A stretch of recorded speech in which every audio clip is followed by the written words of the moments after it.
క్రీస్తు పేరిట వందనాలండి. ఈనాటి మధ్యాహ్న కాలపు పాఠాన్ని ప్రార్థనతో ప్రారంభించుకుందాము. ప్రేమ కలిగిన మా ప్రియ పరలోకపు తండ్రి, మీకు వందనాలు దేవా. ఈ మధ్యాహ్న కాల సమయంలో తండ్రి అని మిమ్మల్ని పిలుచుటకు మీరు ఇచ్చినటువంటి ఈ భాగ్యాన్ని బట్టి మీకు వందనాలు తండ్రి. దేవా, మరొకసారి మా జీవితంలో ఈ నూతన దినాన్ని ఇచ్చి మీ పాఠాన్ని ధ్యానించటకు ఇచ్చినటువంటి అవకాశాన్ని బట్టి మీకు వందనాలు తండ్రి. అలాగే నా తండ్రి, మీ పిల్లలైన వారికి చెప్పగలుగుటకు నాకు మరొక అవకాశాన్ని ఇచ్చినందుకు మీకు వందనాలు తండ్రి. దేవా, ఈ సమయం అందు మీ మాటలను చెప్పుకోకుండా నాకు కావాల్సినటువంటి మీ జ్ఞానాన్ని, మీ సహాయాన్ని నాకు దయచేయండి. మీ పిల్లలైన వారికి అర్థమయ్యే విధంగా చెప్పగలుగుటకు నాకు కృపను దయచేయండి. దేవా, ఈ సమయం మందు ఎవరైనా అనారోగ్యంగా ఉండిన మీరు వారు చేసినటువంటి పనిని జ్ఞాపకం చేసుకోండి. దేవా, మీ చిత్తమైతే మరలా వారికి మంచి ఆరోగ్యాన్ని ప్రసాదించాలని వేడుకుంటున్నాం నా తండ్రి.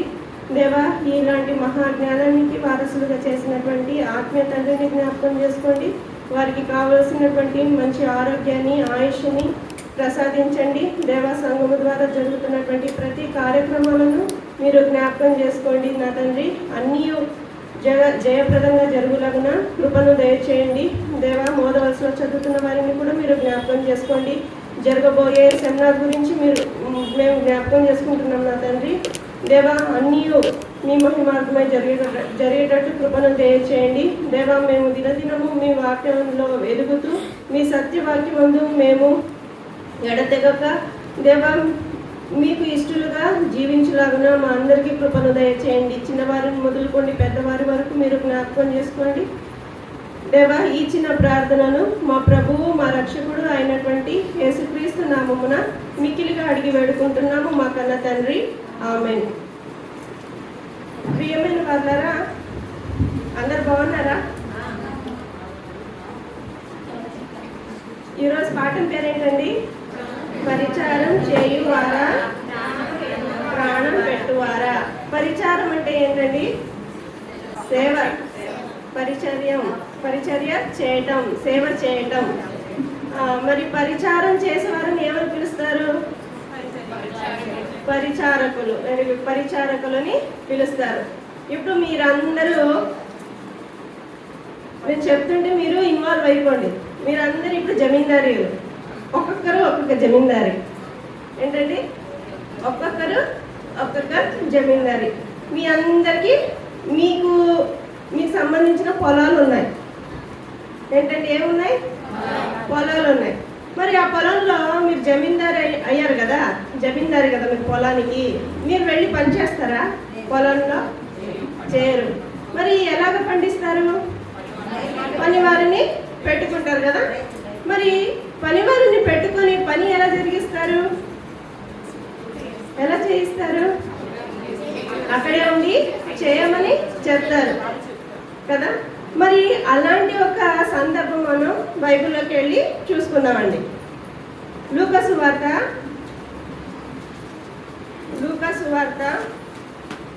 17వ అధ్యాయము.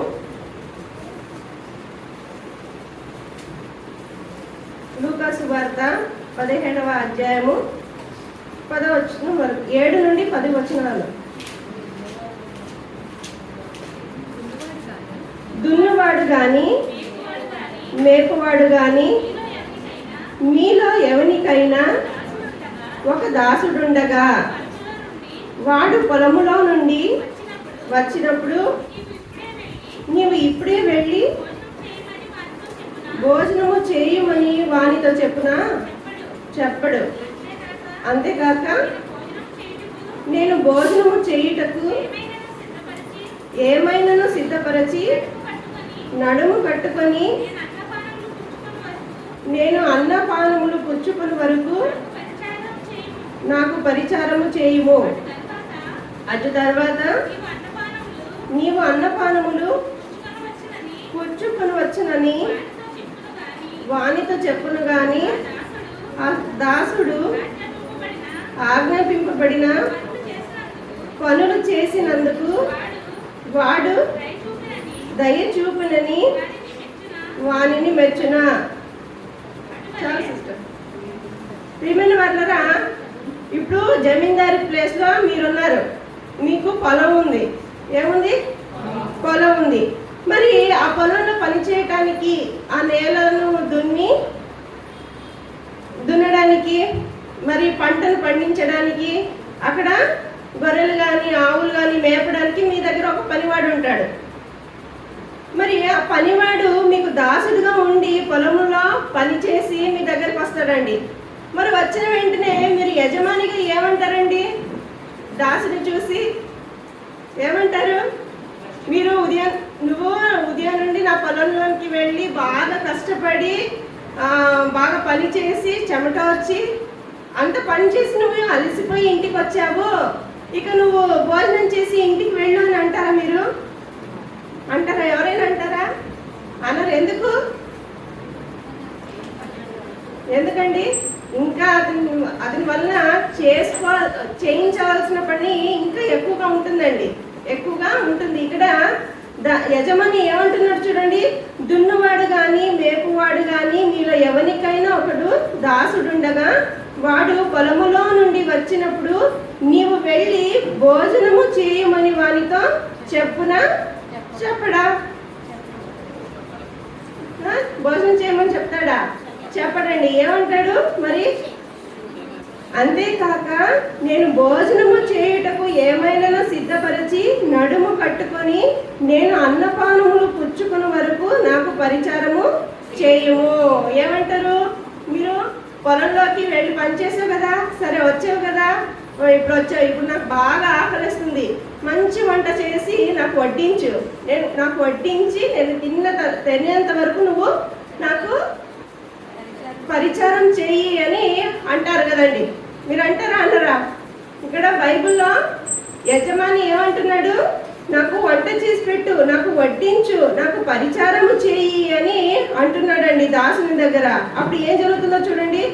అటు తర్వాత నీవు అన్నపానములు పుచ్చుకొనవచ్చునని వానితో చెప్పును గాని ఆ దాసుడు ఆజ్ఞాపింపబడిన పనులు చేసినందుకు వాడు దయచూపనని వానిని మెచ్చున. ప్రియమైన వాళ్ళరా, సరేలే నాకు మీరు అన్నం తిన్న తర్వాత దాసుడితో చెప్తారా?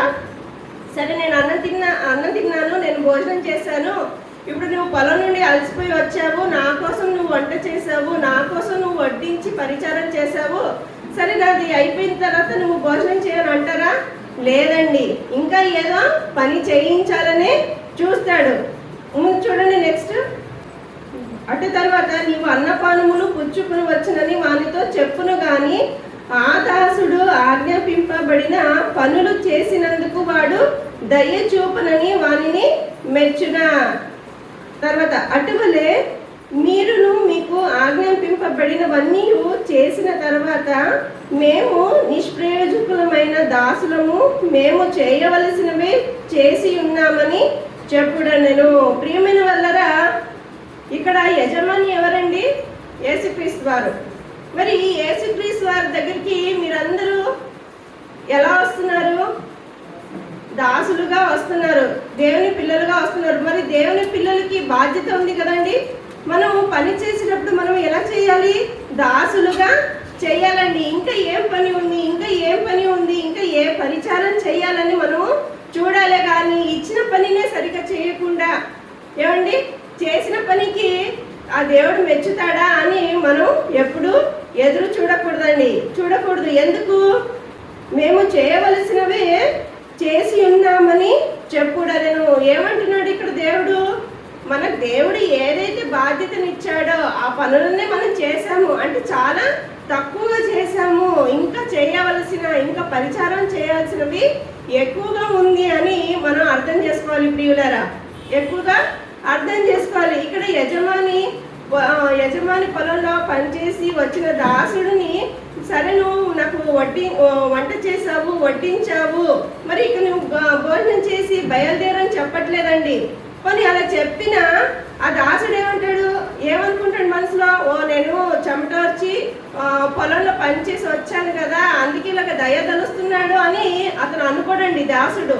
ఎందుకంటే అతను ఒప్పుకుంటాడు ముందుగానే, నేను ఇంత పని చేస్తానని ఆ దాసుడు ఒప్పుకున్నాడు కనుక ఆ యజమాని ఏం చేస్తాడండి? ఒక పని తర్వాత మరొక పనిని చేయమని ఆజ్ఞాపిస్తాడు. మరి ఇలాగ పరిచారం చేశాడే దాసుడు. మరి పాత నిబంధన కాలంలో ఇలాగ పరిచారం చేసిన వాళ్ళు ఎవరైనా ఉన్నారా అని మనం ఆలోచించినట్లయితే నిర్గమకాండము తీయండి. నిర్గమకాండము 24వ అధ్యాయము 13వ వచనం. మోషేయు అతని పరిచారకుడైన యెహోషువయు లేచిరి. మోషే దేవుని కొండ మీదకి ఎక్కెను. ఇక్కడ ఏమంటున్నారు? మోషేయు అతని పరిచారకుడైన యెహోషువయు అంటే యెహోషువ ఎవరికి పరిచారకుడుగా ఉన్నాడని మనకు అర్థమవుతుందండి. మోషేకు అర్థమవుతుంది. ఇక్కడ కింది వచనాలను మనం చూడగలిగితే ఇక్కడ అమాలేకీయులు ఇశ్రాయేలు మీదకి యుద్ధానికి వస్తారు. యుద్ధానికి వచ్చినప్పుడు మోషే ఏం చేస్తాడంటే యెహోషువకు బాధ్యతను అప్పచెప్తాడండి. ఎందుకు అప్పచెప్తాడు? యెహోషువ మోషేకు పరిచారకుడుగా ఉన్నాడు కాబట్టి నువ్వు ఇశ్రాయేలు సైన్యాన్ని తీసుకెళ్ళి అమాలేకీయులతో నువ్వు యుద్ధము చేయు, నేను రేపటి దినమున కర్ర పట్టుకొని వస్తాను అని చెప్తాడండి. ఎవరు? ప్రవక్త అయినటువంటి మోషే గారు. ప్రవక్త అయినటువంటి మోషే గారికి యెహోషువ పరిచారకుడిగా పని చేస్తాడండి. మోషే ఏది పని చెప్పినా నేను చెయ్యను అని అనడు. ప్రతిదీ కూడా అతను పరిచారం చేసినట్టుగా మనకు అర్థమవుతుంది. ఇశ్రాయేలులకు దేవుడు ఏం చేస్తాడంటే నాయకునిగా నిలబెడతాడండి. ఆ మాటను మనము యెహోషువ గ్రంథము 1వ అధ్యాయము 1వ వచనంలో మనము చూడగలమండి. చూడండి ఒకసారి. యెహోషువ గ్రంథము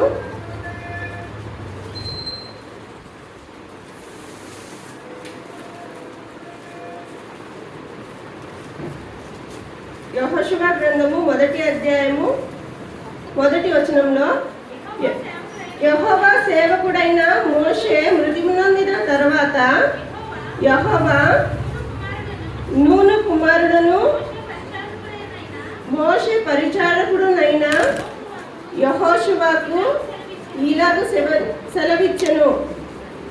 నా సేవకుడైన మోషే మృతి నొందెను కాబట్టి నీవు లేచి నీవును ఈ జనులందరూ ఈ యోర్దాను నది దాటి నేను ఇశ్రాయేలులకు ఇచ్చిచున్న దేశమునకు వెళ్ళిడి. అంటే దీనిని బట్టి మనకు ఏమర్థమవుతుంది? పరిచారకుడుగా ఉన్నటువంటి యెహోషువకు దేవుడు ఏం అప్పచెప్పాడు? నాయకత్వాన్ని అప్పచెప్పాడండి. ఇశ్రాయేలులను నువ్వు నడిపించాలి అని చెప్పడం అనేది జరిగింది. ప్రియమైన వాళ్ళరా, ఇలాగ దేవుడు ఒక పరిచారకుని నాయకుడిగా చేశాడంటే ఇక్కడ యెహోషువ ఎంత తనకు తాను తగ్గించుకున్నాడో మనకు అర్థమవుతుంది. ఏ రోజు కూడా మోషేకు ఎదురు చెప్పడం, నేను చెయ్యను అని ధిక్కరించడం అలాంటి పనులు ఇక్కడ ఏమీ చేయలేదని మనకు అర్థమవుతుందండి. మరి మరొక వారిని ఇక్కడ పరిచారం గురించి మనం ఆలోచించినట్లయితే సమూయేలు మనందరికీ తెలుసు కదా. మరి సమూయేలు గురించి మనం ఆలోచించినట్లయితే సమూయేలు మొదటి గ్రంథం చూడండి, 2వ అధ్యాయము. సమూయేలు మొదటి గ్రంథము 2వ అధ్యాయము 11వ వచనంలో, తర్వాత ఎల్కానా రామాలోని తన ఇంటికి వెళ్ళిపోయెను. అయితే ఆ బాలుడు యాజకుడైన ఏలీ ఎదుట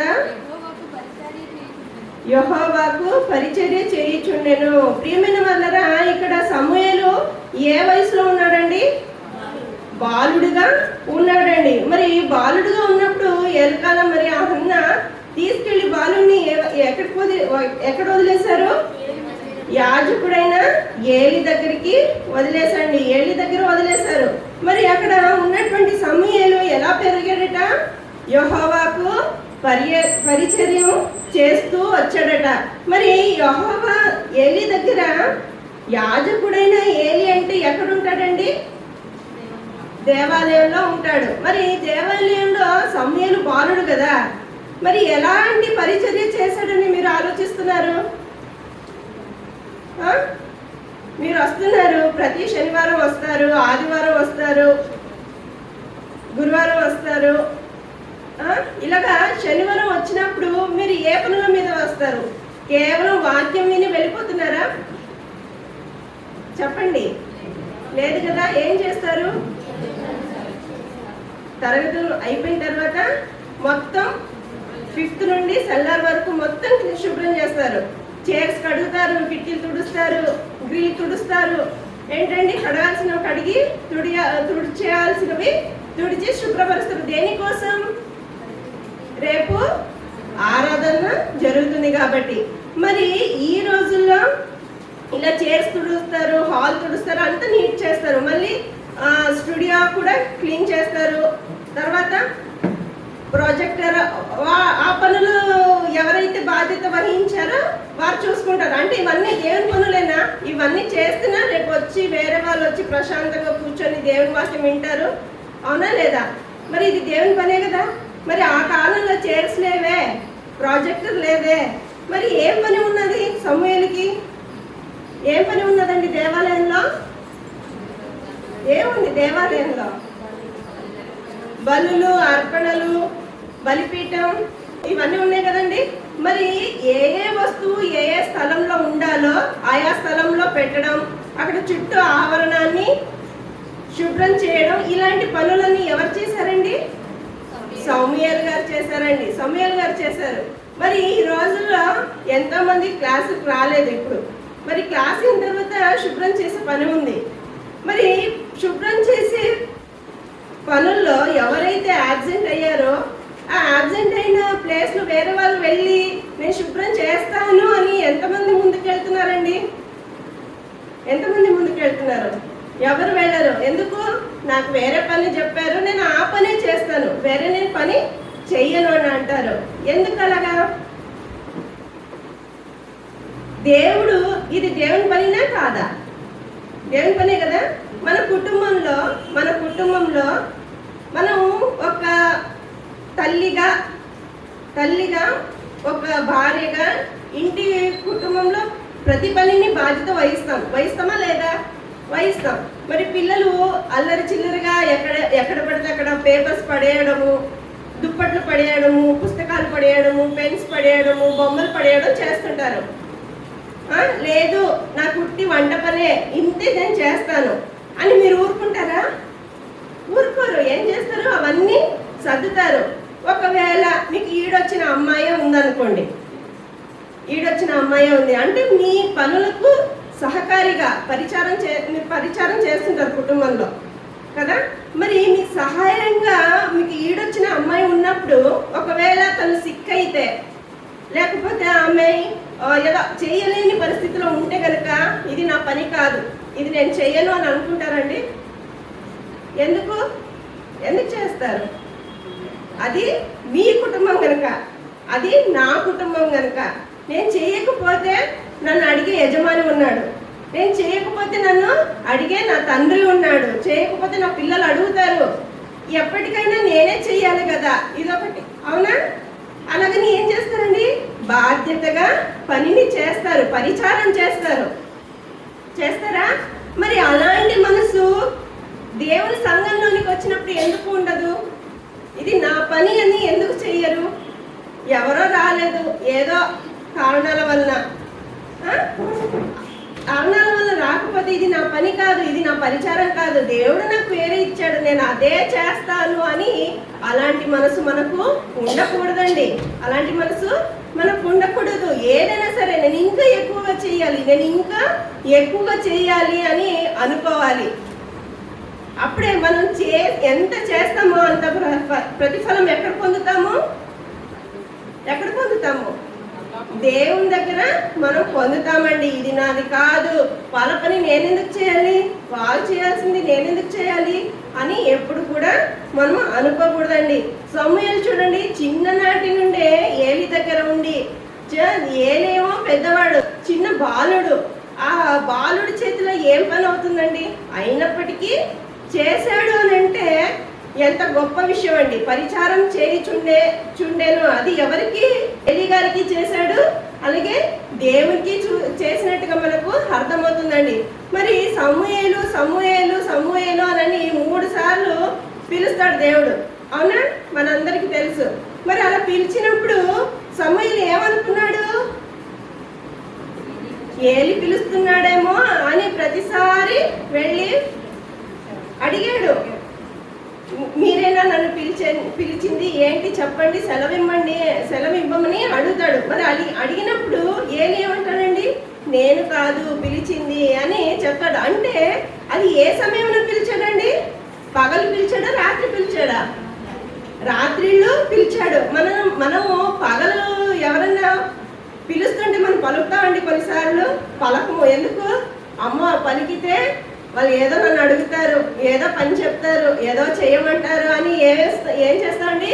దొంగెత్తులు వేస్తామండి. అయితే ఇక్కడ బాలుడైనటువంటి సమూయేలు గారు ఏం చేశారండి?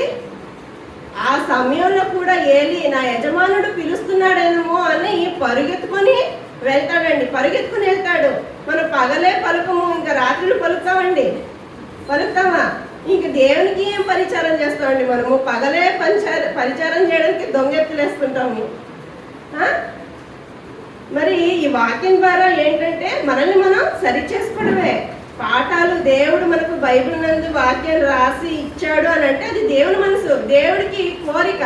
నా పిల్లలు నా దగ్గర ఇలా ఉండాలి, ఇలా చెయ్యాలి, ఇలా జీవించాలి, ఇలా బ్రతకాలి, ఇలాగ నా దగ్గరికి వచ్చేయాలి అని ఒక ఆశ, దేవుని మనసు. అది ఆ మనసుని ఇక్కడ రాయించినప్పుడు మనం అందరం చదువుకుంటున్నాం. ఏంటి అమ్మాయి మమ్మల్ని కాంటాక్ట్ చేస్తుంది అని దయచేసి ఎవరు అలా అనుకోకండి. అందులో నేను కూడా ఉన్నాను.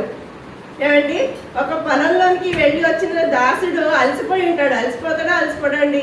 మనం ఒక షాపింగ్కి వెళ్ళి వచ్చిన వెంటనే ఎండలో అమ్మ చాలా అయిపోయింది, ఇంకా నా వల్ల కాదు, ఇంకా నేను ఏం చేయలేను, కాళ్ళు పీకేస్తున్నాయి, తల విసిరేస్తుంది అని పడుకుని పోతామండి కదా. మరి పొలంలో వంగి పని చేసేటప్పుడు ఇంకా ఎంత కష్టం ఉంటుందండి, కంటిన్యూగా ఎండ ఉంటుంది కదా. మరి అలాంటి దాసుడు ఇంటికి వచ్చిన వెంటనే ఏదో నాకు రెస్ట్ దొరుకుతుంది కదా అని ఎక్స్పెక్ట్ చేయలేదండి, ఆశించలేదు.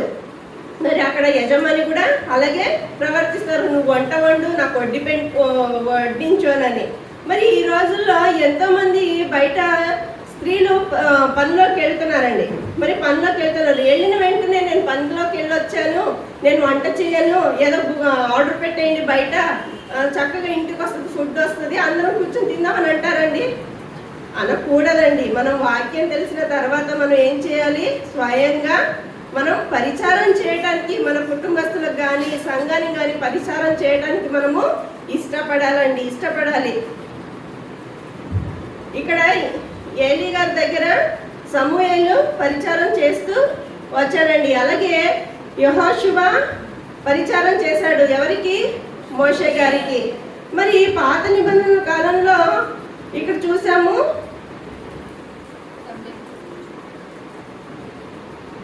భక్తులైన వారు దేవునికి, అలాగే దేవుని పిల్లలైన వారికి పరిచారం చేసినట్టుగా మనకు అర్థమైంది. అలాగే మరి దావీదు గారిని చూసుకోండి. దావీదు గారిని ఏమంటాడు దేవుడు?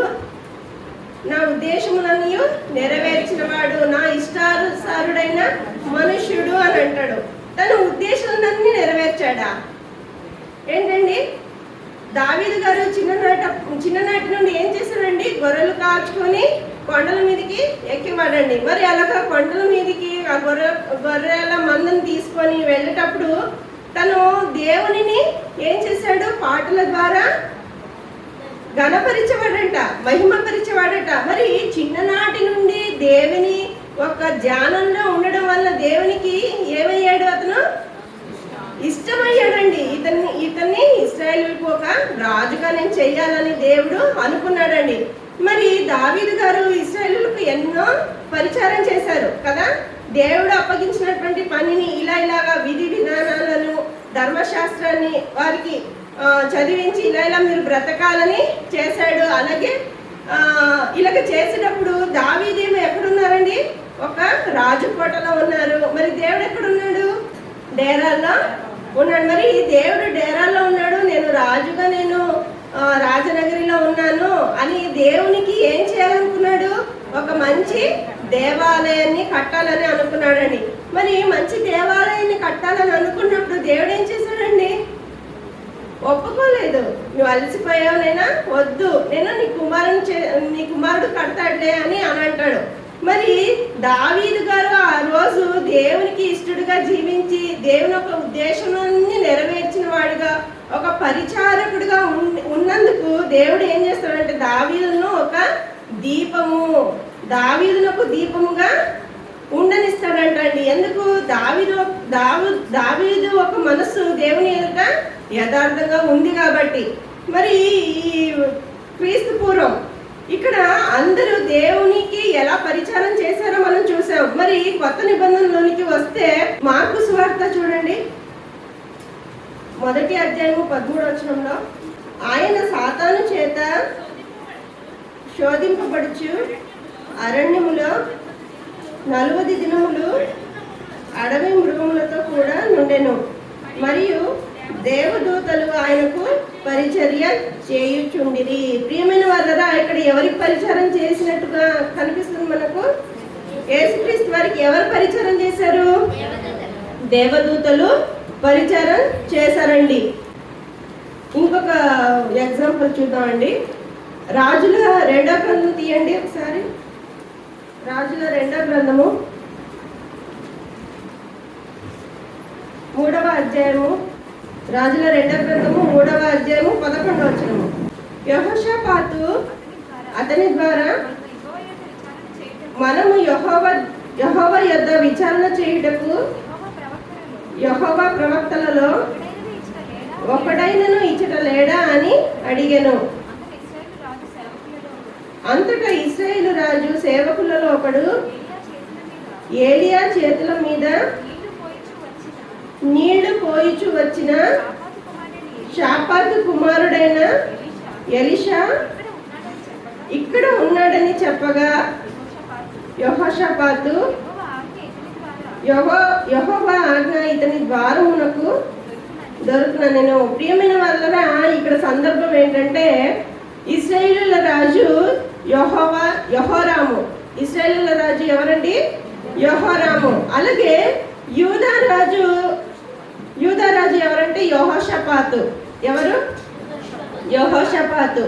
యూదా రాజు అలాగే ఇశ్రాయేలుల రాజు, వీరిద్దరూ యుద్ధానికి వెళ్ళవలసినటువంటి సమయం వస్తుంది.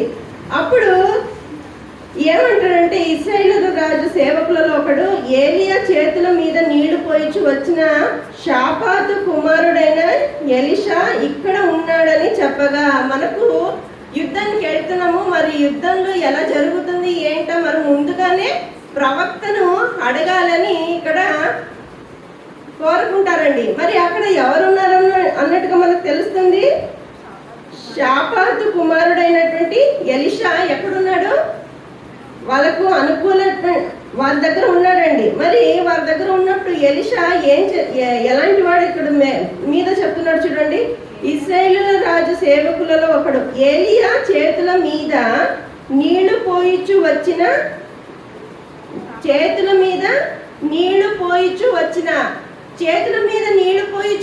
అంటే ఎవరండి? ఏమని అర్థము? పరిచారం చేసినట్టుగా మనకు అర్థమవుతుందండి. మరి మన ఇంటికి ఎవరైనా అతిథులు వచ్చారు, మనం మంచి వంట చేసాము, వారికి భోజనం పెట్టాము. వెళ్ళండి, అక్కడ బకెట్తో నీళ్ళుంది, మగ్గు తీసుకొని కడిగేసుకోండి అని అంటారండి? ఏమి అనము. అక్కడ నీళ్ళుండే చూడండి అంటారు. మీరు వెళ్ళి ఎవరైనా నీళ్ళు వేస్తారండి చేతులకి? అయితే పూర్వకాలంలో మీ తాత ముత్తాత, మీ అమ్మమ్మ, మీ నానమ్మ వాళ్ళు ఏం చేసేవారండి?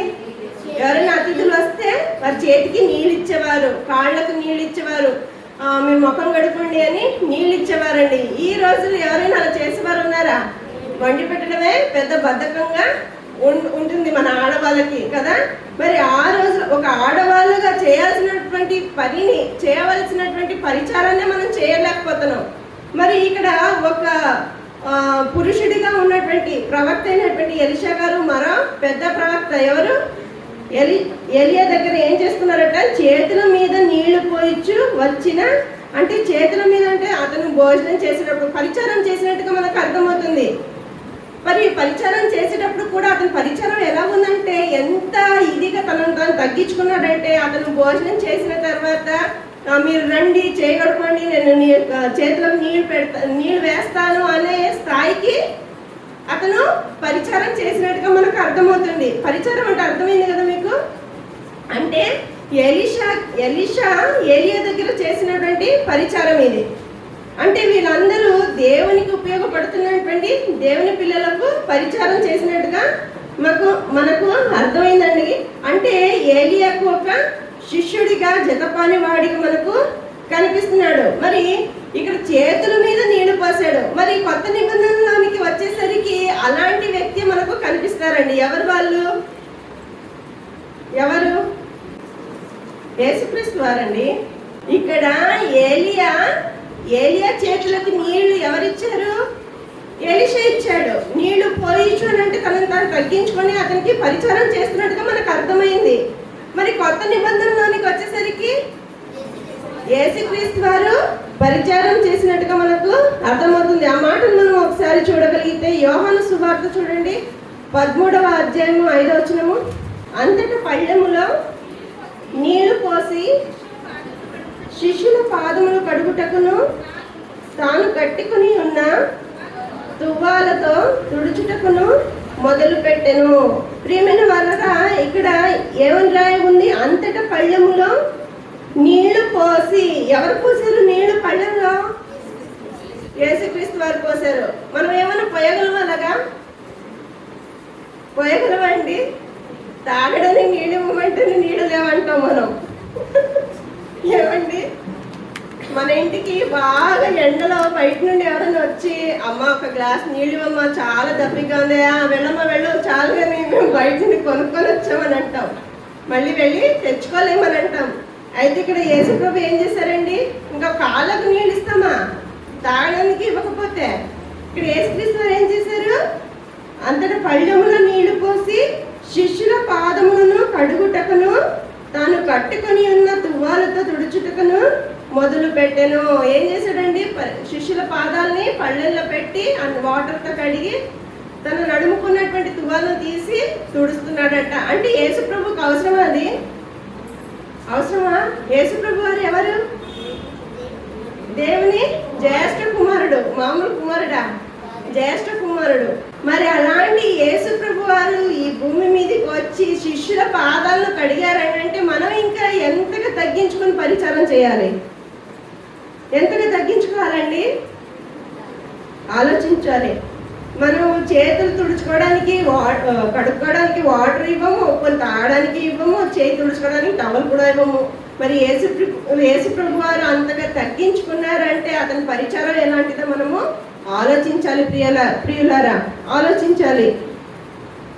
అంటే గొప్పవాడిగా ఉన్న అతను దాసుని స్వరూపాన్ని ధరించుకొని ఏం చేశాడు? తనను తాను రిక్తునిగా చేసుకొని దాసుని రూపాన్ని ధరించుకొని పరిచారం చేశాడండి. ఆయన చెప్పినటువంటి మరొక మాటను మనం విందామండి. మత్తయి సువార్త చూడండి, మత్తయి సువార్త 20వ అధ్యాయము, మత్తయి సువార్త 20వ అధ్యాయము 28వ వచనం. అలాగే మనుష్య కుమారుడు పరిచారము చేయించుకొనుటకు రాలేదు గాని పరిచారం చేయుటకును అనేకులకు ప్రతిగా విమోచన ప్రయత్నముగా తన ప్రాణము నిచ్చుటకు వచ్చినని చెప్పాను. ప్రియమైన వారలారా, ఇక్కడ మనుష్య కుమారుడు దేనికి వచ్చాడండి? అందరి చేత పరిచారం చేయించుకోవడానికి వచ్చాడా? లేదండి, పరిచారం చేయడానికి వచ్చాడండి. పరిచారం చేయడానికి వచ్చాడు. వచ్చిన తర్వాత ఏం చేశాడు చూడండి. పరిచారం చేయుటకును అనేకులకు ప్రతిగా విమోచన ప్రయోజనముగా తన ప్రాణము నిచ్చుటకును వచ్చునని చెప్పాను. ప్రియమైన వాళ్ళరా, మనం నీళ్ళ ఇవ్వము, చిన్న సహాయం అడిగితే మనం చేయము, ప్రాణం పెట్టమండి. అయితే మన పరిచారం ఎక్కడి వరకు వెళ్ళాలి అని అంటే ప్రాణం పెట్టే స్థాయికి వెళ్ళాలండి. యేసుప్రభు వారు ఈ లోకానికి వచ్చింది పరిచారం చేయటానికి వచ్చారు, చేయించుకోవడానికి రాలేదండి. ఇక్కడ నేను ఎక్కువ నువ్వు తక్కువ అనేది ఏ తేడా ఉండకూడదండి. అందరూ సమానమే. దేవుని దృష్టిలో మనము అందరూ సమానమే. దేవుడు ఇచ్చినటువంటి పనిని మనము పూర్తిగా మంచిగా మనం చేయాలండి. దేవుని మహిమార్థమై మనం పరిచారం చేయాలి.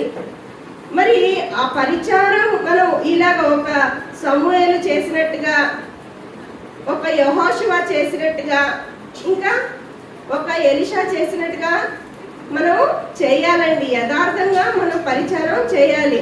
యేసు ప్రభు వారు ఎలాగైతే ఈ లోకానికి వచ్చి పరిచారం చేసి తన ప్రాణాన్ని పెట్టాడో అలాగ మనం పరిచారం చేసి ప్రాణం పెట్టడానికి సిద్ధపడాలండి. మనం ఇంకా ఎక్కడున్నాము? ప్రాణం పెట్టే దగ్గరికి వచ్చామా? లేదండి. పోనీ పరిచారం అన్నా సరిగ్గా చేస్తున్నామా? అది కూడా లేదు. మరి ఈ వాక్యం దేవుడు మనకి ఎందుకు ఇచ్చాడంటే మనం చేసే పనులలో దేవుడు ఎంతవరకు మెచ్చే విధంగా మనం చేస్తున్నామో లేదో అని మనం పరీక్ష చేసుకోవడానికి దేవుడు మనకు ఈరోజు ఈ వాక్యాన్ని ఇచ్చాడండి. కనుక మనందరం ఏం చేయాలండి? దేవునికి ఇష్టలుగా, దేవునికి ఇష్టమయ్యే విధంగా మనము పరిచారం చేయాలండి. నేను పెద్ద స్థాయిలో ఉన్నాను, పెద్ద పదవిలో ఉన్నాను, నేను చెయ్యను, నేను కేవలం చెప్తాను, మీరు చెయ్యండి అనే దాంట్లో మనము ఉండకూడదండి. ఉండకూడదు. మనం పని చేస్తేనే దేవుడు ఏం చేస్తాడు? పరలోకాన్ని ఇస్తాడండి. మరి చివరిగా అపొస్తలుల కార్యములు చూడండి, 20వ అధ్యాయము 31వ వచనంలో అపొస్తలుడైన పౌలు గారు ఏమంటున్నారో, కావున నేను 3 సంవత్సరములు రాత్రింబగళ్ళు కన్నీళ్లు విడుచుచు ప్రతి మనుషునికి మానక బుద్ధి చెప్పి తినని మీరు జ్ఞాపకము చేసుకొని మెలకుగా ఉండుడి. ప్రియమైన వాళ్ళరా, ఇక్కడ ఈ మాటను ఎవరు చెప్తున్నారండి? అపొస్తలుడైన పౌలు గారు ఏమంటున్నారు? కావున నేను 3 సంవత్సరములు రాత్రింబగళ్ళు కన్నీళ్లు విడుచుచు ప్రతి మనుషుని మానక బుద్ధి చెప్పి తినని మీరు జ్ఞాపకము చేసుకొని మెలకుగా ఉండుడి. అంటే ఇక్కడ పౌలు గారు మనుషునికి బుద్ధి చెప్పడానికి ఏం చేశారంట? రాత్రింబగళ్ళు. ఎన్ని సంవత్సరాలు? ఒక రోజా? 3 సంవత్సరాలు అంటండి. రాత్రింబగళ్ళు కన్నీళ్లు విడుచుచునంటే వారి కోసం, అంటే వారు చనిపోతే ఎక్కడికి వెళ్ళిపోతారో, వారి ఆత్మ నరకానికి వెళ్ళిపోతుంది, వారిని ఎలాగైనా నరక నుండి తప్పించాలని వారికి వాక్యం చెప్పి వారి ఆత్మను రక్షించడానికి అంతగా పరితపించిపోయాడండి. అంతగా పరితపించిపోయాడు. అంటే ఇతని పరిచర్య ఎలా ఉంది? రాత్రింబగళ్ళు 3 సంవత్సరాలు కన్నీళ్లు విడుచుచు వారికి బుద్ధి చెబుతూ వచ్చాడట. మరి ఆ మాటను మీరు జ్ఞాపకం చేసుకోండి అని ఇక్కడ చెప్తున్నాడండి. మరి ఈ రోజుల్లో ఎంతో మంది ప్రవక్తలు వచ్చి వెళ్ళారు కదండి. ఎంతో మంది ప్రవక్తలు వచ్చారు, రాజులు వచ్చారు, చాలా మంది దేవుని కోసం బ్రతికారు, దేవుని పరిచారం చేశారండి. మరి కొత్త నిబంధనలోనికి వస్తే యేసుక్రీస్తు వారు, అపోస్తలులు కూడా మన కోసం పరిచారం చేశారు. వారు పరిచారం చేశారు కాబట్టి మనం ఈ రోజు మన చేతిలో ఏముంది? బైబుల్ ఉందండి. మరి బైబుల్లో రాయబడిన మాటలు మనకి ఇంత ఈజీగా ఎలాగొచ్చింది? వారు అంతగా తాను తగ్గించుకొని వారికి ఎన్నో ఎదురైనటువంటి కష్టాలు, నష్టాలు అన్నీ ఎదుర్కొన్నారండి కదా. ఎంతమంది ఉపవాసాలు ఉన్నారు. అందరూ ఒకే చోట కూర్చొని బైబిల్లో రాశారా? లేదండి. ఆయా చోట్ల, ఆయా కాలంలో కూర్చొని సుమారు ఎంతమంది రాశారు? 40 నుండి 42 మంది మన కోసం ఈ బైబిల్లో ఉన్న మాటలు రాసి ఇచ్చారండి. మరి దేవుడు మన కోసం ఇలాగ బైబిల్ ఇచ్చాడే, మనం చదువుతున్నామే కానీ దీన్ని ఎంతవరకు మనము దీని ప్రకారంగా, ఈ వాక్య ప్రకారంగా ఎంతవరకు మనం నడుచుకుంటున్నాము, ఎంతవరకు దేవునికి పరిచారకులుగా ఉన్నాము అని మనల్ని మనం పరీక్షించుకోవాలండి. అలా పరీక్షించుకొని ఒకవేళ మన జీవితంలో పరిచారం అనేది సరిగా లేకపోతే దేవుని దృష్టిలో అది సరి చేసుకొని మనం ఏ స్థాయికి వెళ్ళాలి? యేసుక్రీస్తులాగా ప్రాణం పెట్టే స్థాయికి మనము వెళ్ళాలండి. నేను దిగకపోయినా నా ఎదుటి వాళ్ళు పస్తులో ఉన్నారు, ఇంకా ప్రాణం పోతుంది అన్నటువంటి స్థితిలో ఉంటే ఆ పోయాడులే, నా కడుపు నిండిందా లేదా, అలాంటి మనసు మనకు ఉండకూడదండి. ఏదైనా సరే మనకి ఏం చేయాలి? మంచి పని చేయడానికి మనము తెగించాలండి. పరిచారకులుగా ఉండాలి. అలాగే పరిచారకులుగా ఉండి దేవుడిచ్చే పరలోకాన్ని పొందుకోవాలని కోరుకుంటూ ఈ మాటల ద్వారా నేను హెచ్చరించుకుంటూ మిమ్మల్ని హెచ్చరించానండి. అందరికీ నా వందనములు. తప్పైతే నన్ను క్షమించండి.